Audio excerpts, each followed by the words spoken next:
everyone, Leslie Cornwell, Certified Nurse Midwife with Empowering Midwifery Education. This next section has to do with recommended weight gain during pregnancy.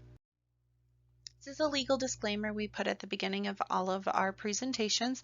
It's for general and educational purposes only. It's not intended to substitute for professional, legal, or clinical advice. We try to keep our information as accurate and timely as possible, but we also make no promises and guarantees that everything is up to date and fits your local scope of practice and regulatory standards.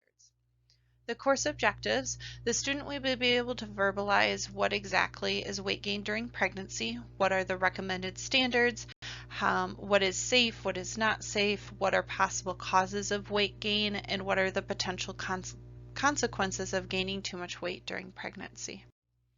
So why is this topic important? A lot of women really stress out about their weight gain during pregnancy. They don't know what's normal, what's not normal.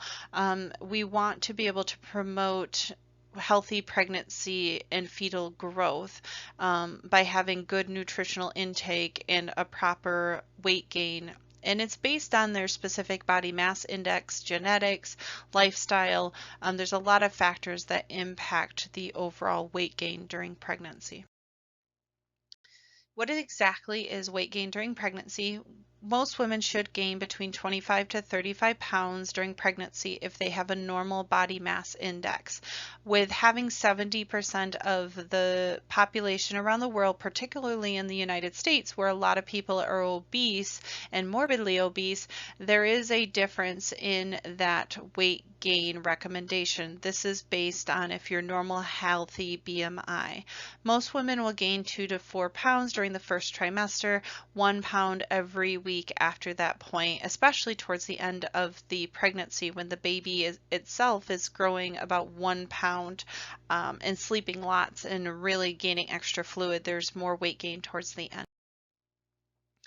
For overweight women, it is less. It's closer to 15 to 25 pounds based on that pre-pregnancy weight. If you're underweight, we tend to, which is super rare to see nowadays in today's United States, it's on the higher end. You want to gain closer to 28 to 40 pounds. The more weight that you have on your body mass index, the less you're recommended to gain. If someone is morbidly obese, our goal is to encourage her to be healthier, exercise, good nutrition. She's going to be losing weight as the baby is gaining, so our goal is to keep them roughly around their pre-pregnancy weight and making sure baby is growing appropriately. And then with twins, you want to make sure that they're gaining closer to 37 to 54 pounds. More babies, obviously, more placenta, more fluid, more weight gain occurs. Recommended guidelines: if their body mass index is underweight, less than 18.5, it's 28 to 40. If they're healthy, 18.5 to 24.9, it's that 25 to 35 pounds.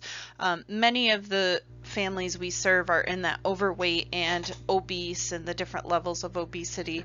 So from 25 to 29.9 BMI, recommended 15 to 25, 30 or more, and it actually breaks down in more details, 11 to 20. Once they start getting into those class 2 and 3 of morbid obesity, they're really not encouraging the moms to gain much weight at all during the pregnancy.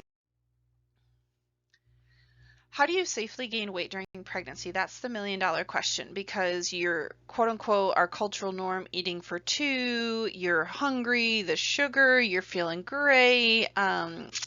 Sometimes your feet are sore and you can't be very active depending on the season and the weather and where you live.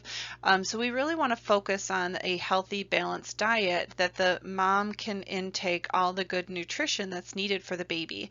They're averaging needing an additional 300 calories a day, not literally twice the amount of calories. And so that's an important education to have with families, that that's like an extra apple, that's an extra small snack. It's not literally getting double the portions. They should be gaining about 2 to 4 pounds that first 3 months, depending on how sick they are, and then around a pound each week after that point. If they're having twins, obviously there's going to be more weight gain and there's going to be more calorie intake requirements. causes a weight gain. It could be just the overall growth of the pregnancy, the breast tissue increasing, the fluid intake, the edema towards the end, the increased blood flow, the fat stores, the size of the uterus, the baby, depending on if it's 6 pounds to 10 pounds, the placenta, the fluid. So there's a lot with just the pregnancy itself that is causing the weight gain. And then just the metabolism and the foods that the mother is eating can affect that weight gain. It's a big hot question. Is it safe to lose weight when you're pregnant? If you're overweight, it may or may not, just depending on how severely overweight you are and if you're eating healthy. If you're exercising now and eating things that you never used to eat, you used to drink pop all the time and now you're drinking water. You used to do donuts and processed food and fast food, and now you're eating fruits and vegetables and really wanting to get your health going, you're going to lose weight because your body calories have drastically decreased, but you're still healthy. So it makes a big difference of, we don't want you to cut calories, we just want you to get good nutritional intake. And some women that are morbidly obese are going to lose some weight during pregnancy as that baby is continuing to grow. Is there a definition of what is too much weight during pregnancy? Women are so sensitive of their bodies and that number, and the biggest thing is we look at not so much the weight itself, but the risk it has to do with mom and baby for diabetes, for shoulder dystocia, for complications. I mean, even just postpartum, the weight retention and the lifelong primary care complications it can have from just gaining too much weight during pregnancy, before pregnancy, after pregnancy.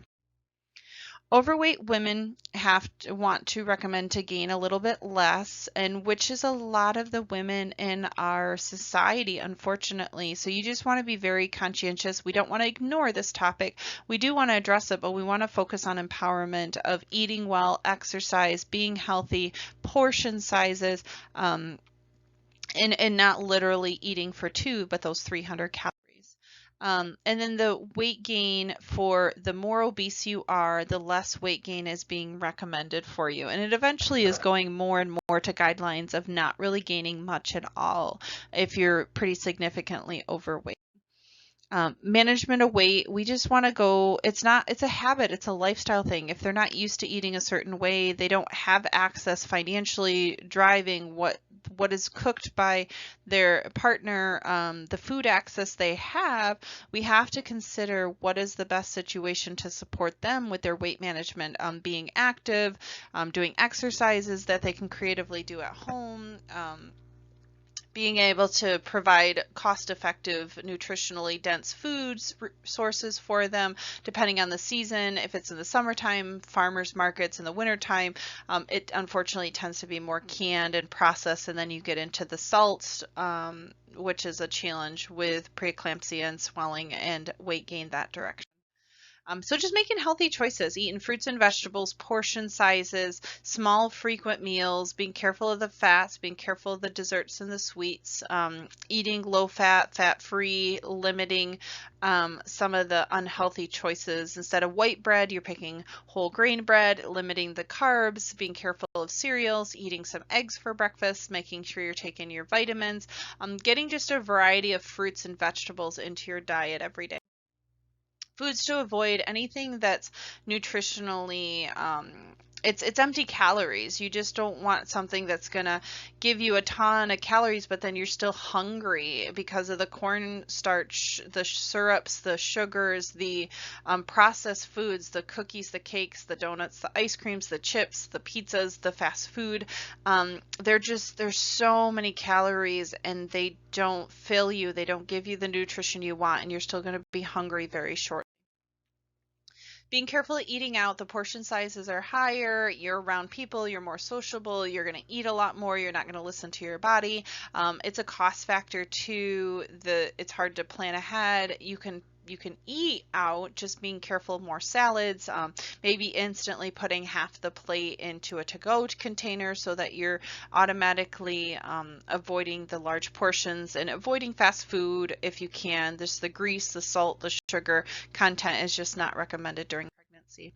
Cooking at home as best you can, prepping meals, doing it grouping, taking some cooking classes, trying not to fry things. Baking them, grilling, boiling is a lot healthier than frying. And just being conscientious of really great recipes out there with fruits and vegetables and healthy oils to make a well-balanced meal for you.